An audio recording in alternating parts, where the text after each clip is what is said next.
అందరికీ నమస్కారం. ఇవాళ మనతో పాటు కోవిదర శ్రీనివాసరాజు గారు ఉన్నారు. దుష్ట శక్తుల గురించి మనకు కొన్ని సందేహాలు ఉన్నాయి. గురువుగారిని అడిగి మరి అవి ఏంటి, అవి ఎలా ఉంటాయి గురువుగారిని తెలుసుకుందాం. గురుగారు నమస్కారం. ఓం నమ శివాయ నమ. ఓం నమ శివాయ. శ్రీమాతే నమ. గురుగారు, ఇంట్లో దుష్ట శక్తులు ఉన్నాయని చెప్పి ప్రస్తావన వస్తూ ఉంటుంది. చాలామంది అంటూ ఉంటారు, ఆ ఇంట్లో దుష్ట శక్తి ఉంటే మనం ఏ పని చేసినా కూడా ఆర్థికంగా కూడా ఏది కలిసి రాదు. మరి ఇంట్లో దుష్ట శక్తులు ఉంటే కనుక అవి మనం ఎలా తెలుసుకోవచ్చు? ఎలాంటి సంకేతాల ద్వారా మనకి ఇంట్లో దుష్ట శక్తులు ఉన్నాయని తెలుస్తాయి? మరి చివరిగా వాటిని తరిమి కొట్టడానికి మరి ఎలాంటి రెమెడీస్ చేయాలంటారు? అయితే నాయన, దుష్ట శక్తులు ఇంట్లో ఎలా ఉన్నాయి, మరి అవి ఎలా వస్తాయి, మరి వచ్చిన తర్వాత అవి మనం ఎలా తెలుసుకోవాలనేది మీరు తెలుసుకోవాలనుకుంటున్నారు. అయితే దుష్ట శక్తులు అనేది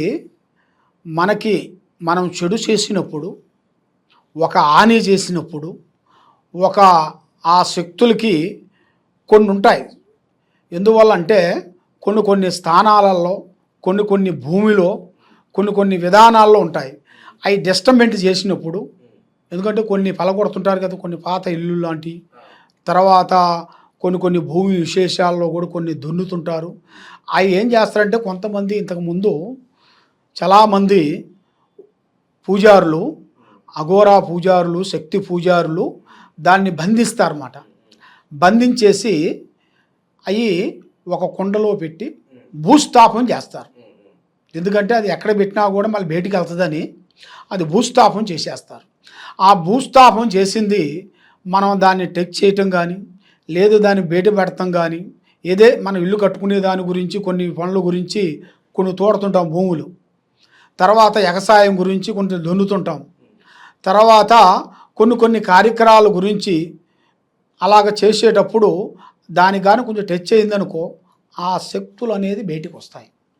అవి బయటికి వచ్చిన తర్వాత మనకి కనపడం, ఆ శక్తులు అనేది ఈ రూపంలో ఉంటాయి, ఆ రూపంలో ఉంటాయని తెలియదు. ఆ రూపంలో అనేది అది ఏ రూపంలో అయినా ఒక రూపంలో వచ్చి మన స్థానంలో అనేది నిలబడిపోతాయి, లేదా మన ఒంట్లో నిలబడిపోతాయి, లేదా మన ఇంట్లో ఉండవలసిన వాళ్ళు, పెద్దవాళ్ళు, అమ్మా నాన్న కుటుంబంలో ఉండవలసిన వాళ్ళ మీద కూడా వచ్చేస్తుంటుంది. మరి అది వచ్చేసిన తర్వాత ఇంట్లో చాలామంది సతమతం అయిపోతుంటారు. ఒకళ్ళ మాట ఒకళ్ళకి అండర్స్టాండింగ్ ఉండదు. ఆరోగ్య సమస్య వచ్చేస్తుంటుంది, వీక్ అయిపోతుంటుంది, మైండ్ అప్సెట్ అయిపోతుంటుంది. ఏ మాత్ర వేసుకున్నా, ఏ మందు వాడినా, తర్వాత ఒంట్లో ప్రాబ్లం ఉందని మీరు అన్నీ స్కానింగ్ చేస్తుంటారు కదా. మరి ఆ స్కానింగ్ చేసినప్పుడు ఆ స్కానింగ్లో ఏం కనపడదు, మన ఒంట్లో ఉండాల్సిందే కనపడుతుంది. కానీ ఇంకా ఆ దుష్ట శక్తులు అనేది ఆ స్కానింగ్లు అనేది కనపడదు. ఎందువల్ల అంటే ఆ స్కానింగ్ అనేది రూపకం లేదు కదా. ఆ రూపకం లేని దానివల్ల అది స్థానంలో, గూడులో అంటే ఇంట్లో ఉండి ఒకరు కాబోతే ఒకరికి, భార్య కాబడితే భర్తకి, భర్త కాబోతే భార్యకి, అలాగా సమస్య మీద సమస్యలు తెస్తూ వాళ్ళకి మానసికంగా ఇబ్బందులు అయిపోయి, తర్వాత కొంతమంది సైకో మాదిరిగా తయారవుతారు. చూడండి, ఆ సైకో అంటే వాళ్ళు ఇక ఎవరి మాట వినరాళ్ళు. ఇక మనం ఏది చెప్పినా కూడా, అరే ఇదిరా బాబు అని చెప్పామనుకో, అది లెక్క చేయరు. వాడికి నచ్చిన ప్రకారంగా చేయాలి, వాడికి నచ్చిన ప్రకారంగా అది చేయాలి. ఆ విధంగా ఆ మైండ్లోకి వచ్చేసి వాడిని డిస్టర్బెంట్ చేసి, ఆరోగ్యంలో అనేది నిద్ర లేకుండా చేసి, మనశ్శాంతిగా ఉండకోకుండా గుండెల్లో భయం భయం భయం భయం అని వస్తుంటుంది. పండుకుంటే నిద్ర పట్టదు. కాబట్టి ఎక్కువ ఆలోచనలు ఎక్కువ వస్తుంటాయి. అది పోయింది, ఇది వచ్చింది అనేది ఊరికే థింకింగ్ చేస్తుంటారు. ఆ థింకింగ్ చేస్తున్నారంటే ఒక ఫీలింగ్ అనేది వచ్చేస్తుంటుంది మనిషికి ఆటోమేటిక్గా. అంటే ఒక ఒంట్లో అనేది వైబ్రేషన్ వచ్చేస్తుంది. వైబ్రేషన్ అంటే మనిషి కదలిక. ఆ కదలికలోనే అర్థమైపోతుంటుంది. నిద్ర పట్టదు, పిచ్చి ఆలోచనలు. ఏదైనా పనికి పోదామంటే ఆ పనికి పోబుద్ధి కాదు. ఎక్కడ పోదామన్నా కూడా మనల్ని ప్రేమించిన వాళ్ళు కానీ, మనల్ని అభిమానించిన వాళ్ళు కానీ, మనల్ని గౌరవించే వాళ్ళని కూడా వాళ్ళ దగ్గర చూడంగానే మనకి కోపం, విపరీతమైన కోపం వచ్చేస్తుంటుంది. ఆ కోపంతో వాడితో ఏం మాట్లాడతామో తెలియదు, ఆ స్త్రీతో ఏం మాట్లాడతామో తెలియదు. ఒక మాట చెప్పబోయి ఇంకో మాట అనేస్తాం. అది వాక్శుద్ధికి వచ్చేస్తుంది, గబాన్ వచ్చేస్తుంది. వచ్చేసిన తర్వాత ఎదుటి వాళ్ళు మిస్అండర్స్టాండింగ్ చేసుకుంటారు. ఇన్ని రోజులు నేను అభిమానంగా ప్రేమగా ఉండవలసిన వాళ్ళు ఎందుకు ఈ మాట గబా అని అన్నాడు అని కొంత డిస్టర్బెంటు. కొన్ని ఆఫీసులలో కూడా ఒక్కొక్క టైంలో ఆఫీసులో కూడా అంతా కలిసిమెలిసి హ్యాపీగా పనిచేస్తూ ఉంటారు. ఒక్కొక్క టైంలో కొంతమంది బాసు కానీ కొంతమంది చిన్నవాళ్ళు కానీ వాళ్ళకి అడ్డంగా తిరిగిపోతారు, అడ్డంగా మాట్లాడుతుంటారు, రివర్స్గా మాట్లాడుతుంటారు. అది నాదే గొప్ప అంటుంటారు. నేను సాధించేసాను, గొప్పవాడిని, నేను ఈ ప్రపంచాన్ని నేను ఏలుతున్నానన్నట్టుగా కొంతమందికి విద్యగర్రం అంటారు, ధనగర్రం, విద్యగర్రం అలాంటివి కొన్ని ఉంటాయి. అలాంటివి వచ్చేసినప్పుడు ఈ శక్తులు వాళ్ళని పట్టుకొని వాళ్ళ సాధించిన దాన్ని రివర్స్ చేస్తాయి. రివర్స్ మంచిగా చేస్తున్నాను అనుకోండి, ఇక ఆ గ్రహశక్తులు అయ్యి ఆ దుష్ట శక్తులు కూడుకున్న దాని వలన వాళ్ళకి ఇక చెడు మాటలు రావటం, వాక్శుద్ధి, మాట్లాడతాం. ఎదుటితో మాట్లాడేటప్పుడు ఇంతకుముందు సార్ అనేవాడు, ఇప్పుడు అరే అంటాడు, అరే అని వచ్చేస్తుంది ఇక నోటికి. అది ఆ విధంగా మనుషులు అనేది ఒక భావం అనేది అది వచ్చేసి రాక్షస భావం అంటారు, రాక్షస గుణం అంటారు. ఆ రాక్షస గుణం లాంటిది వచ్చేస్తుంటుంది మనిషికి. ఆ రాక్షస గుణం వచ్చినప్పుడు ఏం మాట్లాడతాడో తెలియదు. అందువల్ల కుటుంబంలో చాలామంది ఈ దుష్ట శక్తుల వల్ల చాలామంది సతమతం అయిపోయి చాలా బాధపడుతూ వాళ్ళకి కొన్ని తెలియక ఏమి చేయాలో తెలియక చాలా వరకు బాధపడుతూ ఉంటారు. సంకేతాలైన గురుగారు ఇప్పుడు ఇంట్లో దుష్ట శక్తి ఉందని మనం ఎలా తెలుసుకోవచ్చు అంటారు? మరి ఇప్పుడు నేను చెప్పాను కదా స్వామి, ఎందువల్ల అంటే ఆ దుష్ట శక్తులు ఇంట్లో ఉన్నాయిరా అంటే మనకు ఒక మంచి పని చేయనీదు, ఒక మంచి కార్యక్రమానికి వెళ్ళనీదు. ఒక దేవస్థానానికి వెళ్దామంటే ఒకరికి వెళ్దాం అనిపిస్తుంది, ఇంకొకరికి వద్దనిపిస్తుంది. దానివల్ల వాళ్ళిద్దరికీ లేనిపోయిన సికాకులు కొన్ని ఎదురవుతుంటాయి. లేనిపోయిన సికాకులు కొన్ని ఎదురైపోయి అది ఒక చిన్న మాట మిస్అండర్స్టాండింగ్ అయిపోయి డిస్టర్బెంట్ అయిపోతుంటుంది.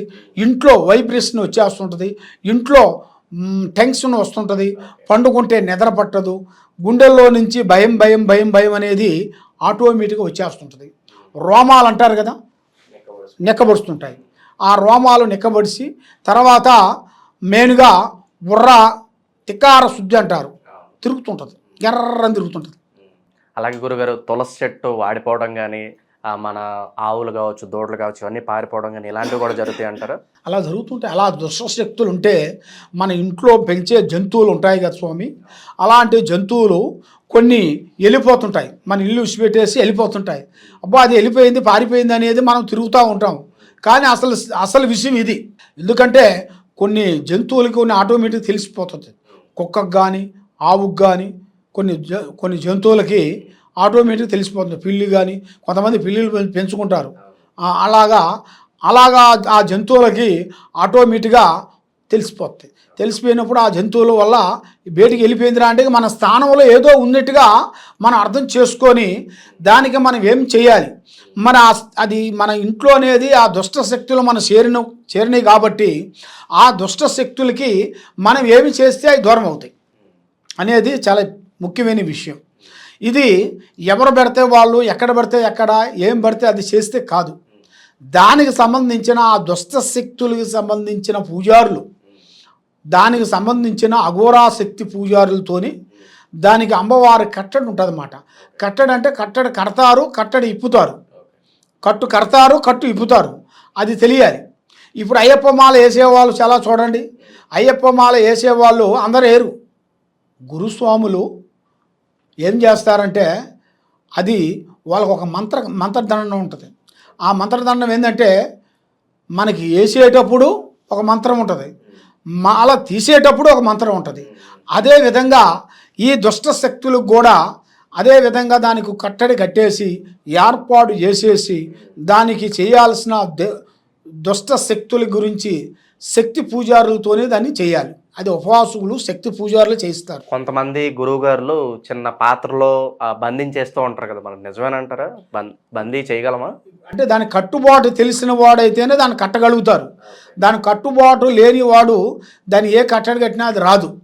ఆ విధంగా చేసుకోవాలనుకుంటే మీకు ఇంకా ఏమన్నా సందేహాలు కానీ డౌట్ కానీ మీకు ఏమన్నా ఉంటే ఈ కింద ఉండాల్సిన నెంబర్కి మమ్మల్ని సంప్రదించినట్టుగైతే మీ ఇంట్లో ఏముంది, మీ ఒంట్లో ఏముంది, మీ మీద ఏమి తిరుగుతుంది, మీ ఇంట్లో ఏమేమి తిరుగుతున్నాయి, ఈశాన్యం అగ్నివాయు నైరుతి 4 మూలల్లో ఈ అష్టదిగ్బంధన శక్తులు కూడా మీ కుటుంబానికి ఎవరి నుంచి వస్తున్నాయి, ఎక్కడి నుంచి వస్తున్నాయి, అవి ఎలా బంధించాలి, ఎలా బంధిస్తే ఎలా పూజ చేస్తే దాని శాంతం అవుతుంది అనేది మేము చెప్పగలుగుతాము.